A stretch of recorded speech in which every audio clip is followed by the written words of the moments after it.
Bueno, pues un procedimiento del trabajo del historiador que deben conocer los estudiantes de segundo de bachillerato es el comentario de textos históricos.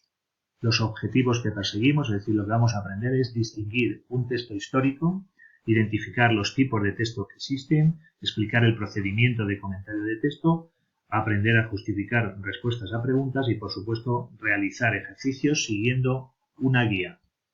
Comencemos por el principio. ¿Qué es un texto histórico? Pues es un documento escrito que permite conocer los hechos históricos.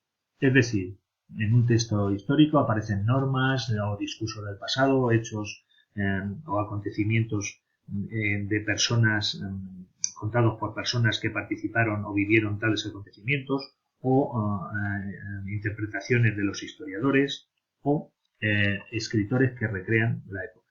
Hay 4 tipos de textos: jurídicos, histórico-circunstanciales, literarios e historiográficos. El texto jurídico son leyes, decretos o constituciones, todos implican obligación, y un ejemplo que os propongo es el de algunos artículos de la Constitución española de la Segunda República. El mayor número de textos históricos son los circunstanciales, pero también los que más juego dan y más fáciles son de distinguir. Tenemos los de naturaleza política, económica, social, estadísticas, culturales, artículos de prensa, etc. Aquí os dejo unos cuantos. Un ejemplo de texto histórico circunstancial sería esta declaración de Alfonso XIII del 14 de abril de 1931, poco antes de exiliarse. La unión de historia y literatura son los textos histórico-literarios, son párrafos de novelas, de memorias, etc.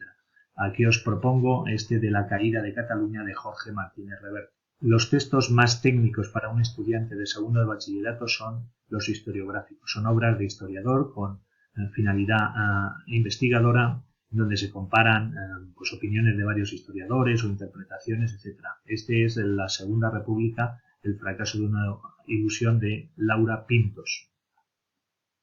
Bueno, pues la guía para el comentario de un texto histórico, según modelo Pau y probablemente el de la prueba final de bachillerato de la 11, serían las ideas principales del texto, tipo de texto argumentando la respuesta y luego hablar de una cuestión referida al contexto del texto que se propone. Bueno, una serie de consejos: numerar al margen las líneas del texto, leerlo detenidamente y subrayar las ideas fundamentales y finalmente contestar a todas las preguntas que se proponen en la guía. Para aprender haciendo os propongo este texto de Miguel Primo de Rivera. Bien, leemos con detenimiento el texto y marcamos las ideas fundamentales. Como veis, yo las he marcado aquí en color rojo. Una vez que hemos leído y subrayado esas ideas, vamos a escribir cuál es el tema y las ideas fundamentales junto a una fotografía del general Primo de Rivera. Bien, el tema sería la justificación por parte de este general del golpe de Estado de 1923 y las ideas: a quién se dirige, por qué se produce esta sublevación, el apartamiento de los políticos y de los partidos políticos de la vida pública y finalmente el directorio militar, que será que solucionará el orden público y el problema de Marruecos según el general Primo de Rivera, claro. Bueno, pues el tipo de texto es histórico-circunstancial, en el cual Primo de Rivera se dirige al ejército y pueblos españoles para explicar los motivos que le han conducido a dar el golpe de Estado. Es un artículo de un bando publicado en el artículo en el periódico barcelonés de La Vanguardia. El tema a desarrollar sería la dictadura de Primo de Rivera, y aquí, como veis, hay 2 fotografías, una del directorio militar en la parte superior y en la parte inferior del directorio civil. Desde luego, para desarrollar el tema, pues habría que hablar de las causas del surgimiento de la dictadura y sus objetivos, el desarrollo del gobierno en los 2 directorios, hablando siempre de las actuaciones o medidas y del intervencionismo estatal, cómo termina la dictadura y de la llegada de Berenguer y el camino hacia la República.